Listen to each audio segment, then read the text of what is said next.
I have to come to defense of something that Divinity has said, because people apparently aren't understanding what she said and its importance about the tendency to favor light-skinned individuals among indigenous people who, for whatever reason, usually because of interbreeding from Spanish, either, well, let's face it, there was a lot of involuntary inbreeding going on in the colonies as well.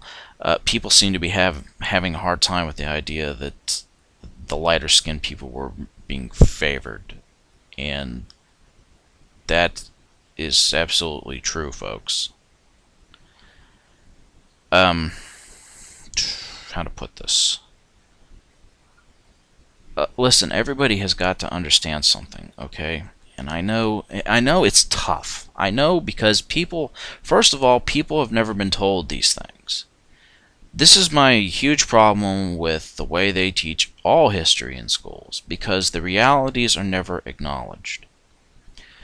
This is a result of that very process. Lighter skinned people were favored. In fact, in New Orleans, there was a meeting place where light-skinned girls of African descent could go to meet Southern gentlemen in the hope of either being married or becoming the mistress of one of these individuals in what was called a plaçage relationship. It's a French word, French Creole word.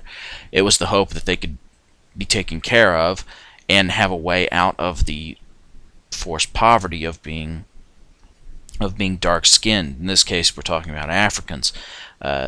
Most of the young ladies who ended up in this place could pass for white. It was a way out of the kind of oppression you got when you were dark-skinned.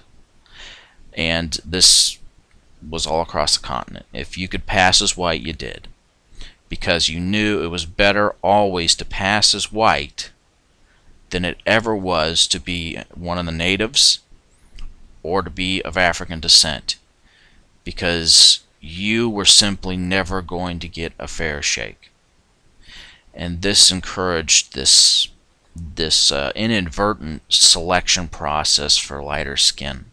The lighter skin, the better, because that person had a better chance of escaping the poverty, escaping notice by white authorities, and maybe even being able to circumvent a lot of the laws that existed to keep people of color from doing things like owning property or being able to own a business. This kind of thing went on all the time, guys. I realize it's really difficult to acknowledge this stuff, to remember, but please keep in mind, acknowledging it does not mean you are responsible for it, okay? People need to remember that this stuff was done hundreds of years ago.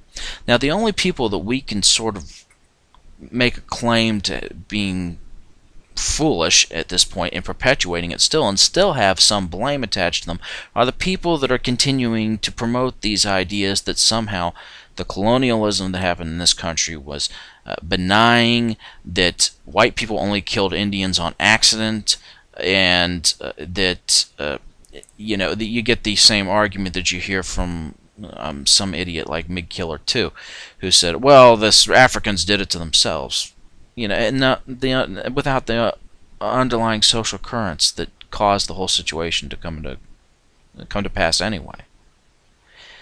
Those are the people that you can blame for perpetuating this idea that somehow colonialism wasn't incredibly racist.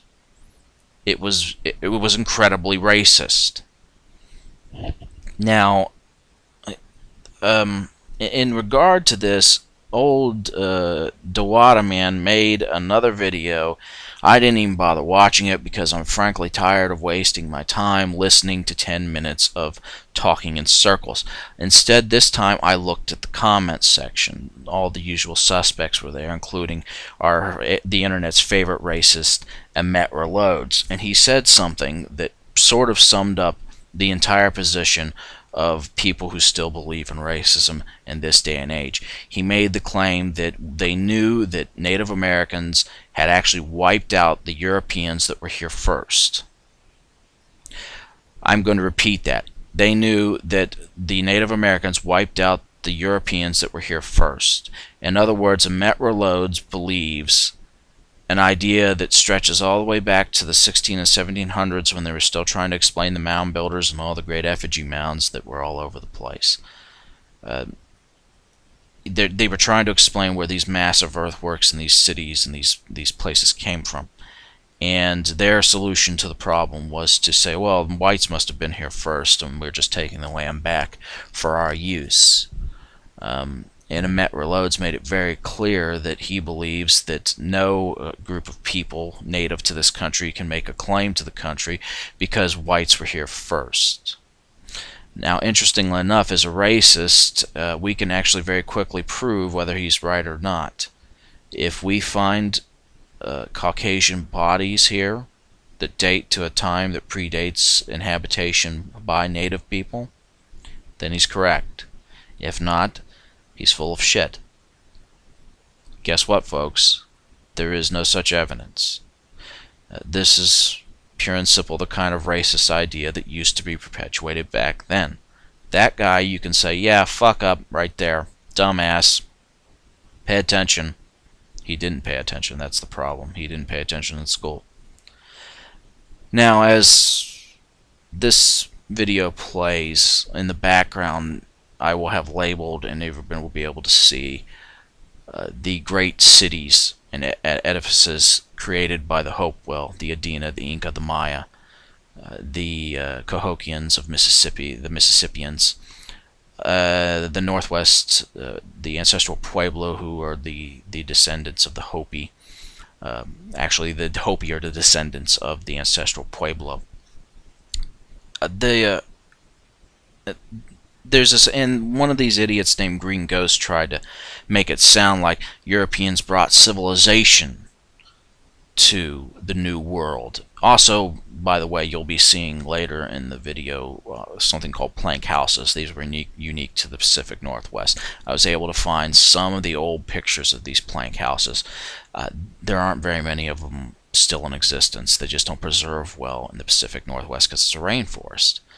And they made these things, these great edifices, out of wood. But this Green Ghost numbskull made it sound like Europeans brought civilization to the New World.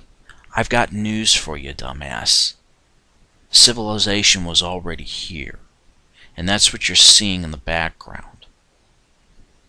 Palenque, Chichen Itza, Tikal, Uxmal, Calakmul. Those are just a few of the Mayan cities that existed in the Yucatan Peninsula. A people that came up with a writing system, more sophisticated than, I would say, even a lot of the Egyptian writing system. You have the Nahuatl, the people of central Mexico, who also invented a writing system, whom the Aztecs spoke a similar language to. Which brings me to my next point. It's hard to tell where the natives are all connected to one another. Because if you look at the linguistics, and there will be a picture of a map of the language families in North America here, it's impossible to track everything. Some of these languages are isolates. Some of them are now extinct. Some of the languages are completely unique. You have Algonquin-speaking people in the Northeast.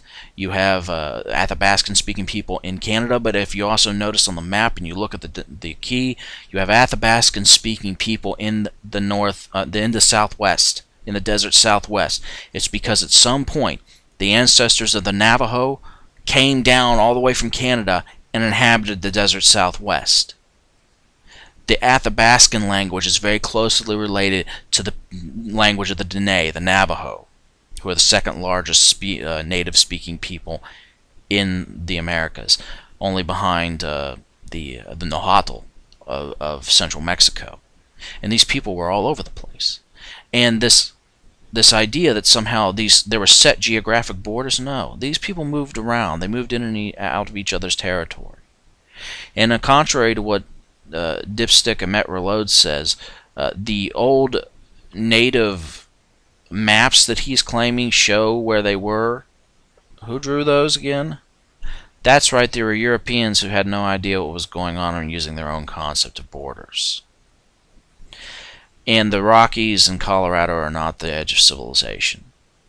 Please read about the ancestral Pueblo in Chaco Canyon. There will be a picture of Pueblo Bonito, one of the largest of the great kivas in Chaco Canyon. There'll be a reproduction of it from computer generation that they have done. Bear in mind, Pueblo Bonito is enormous, and it could probably have housed well over 1,000 people during certain ceremonial times. The picture does not do the size of this thing justice. It doesn't do this justice. The artist renderings don't do justice to Cahokia. They don't do justice to what Squire and Davis found in the Mississippi Valley, here in Ohio and other places, the great earthworks that were constructed by the Hopewell. This doesn't do them justice. We didn't bring civilization to this place. It was here already. And yeah, colonialism was incredibly racist. And it did select for lighter-skinned people, because to be marked as dark-skinned, whether you were African or Native, was to be set aside from civilization, as we called it. But bear in mind also that most of the people who colonized the New World were actually much dumber than the so-called savages. Jamestown was almost a complete and total flop initially because they didn't know how to survive. The same thing happened with the Pilgrims, or the Puritans that came here. The attrition rate was enormous because they did not know how to survive on the land. Civilization was already here. We brought nothing. We brought disease, we brought enslavement, we brought murder. That's what we brought to the native people. We did not bring them civilization, though. Once again, acknowledging this does not mean that we, today, are the bad people, okay? We are acknowledging the reality of what happened during that time. The only people that can be blamed are the fringe elements, the Emet reloads, the libertarian realists, the people who continue to perpetuate these racist ideas even now, that have been far and gone debunked.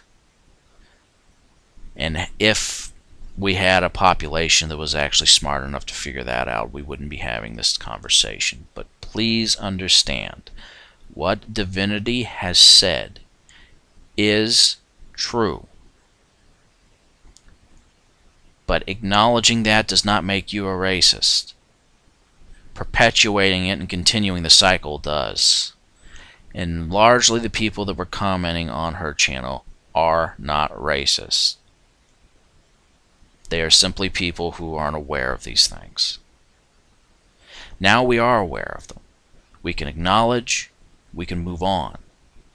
Because frankly, I would much rather talk about these people and how sophisticated they were than have to argue with some idiot about an idea that Europeans were here first and wiped out by the Native Americans.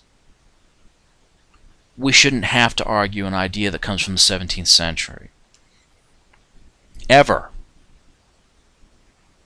It should have stopped eons ago. But it doesn't. So, please, everyone, believe me when I say this, divinity is telling the truth. As hard as it may be to accept such a thing, it seems out of character and bizarre, I know. But when it comes to survival, and as the Marquis de Sade put it, when you are living in a completely corrupt time, the best course of action is to be corrupt. In this case, when you're living in a time where you are being oppressed unbelievably simply because of the color of your skin and your ethnic appearance, if you could find a way to get some of your kids out of it, for instance, if they happen to be lighter skinned and they could pass as white, or pass as a mestizo or a mulatto, or pass as one of the Spanish colonists, and get them into a better life, you took the chance. It's a horrible position to put people in, but it was the position that many natives and Africans were put in. And it is the reality of colonialism. That's all I've got.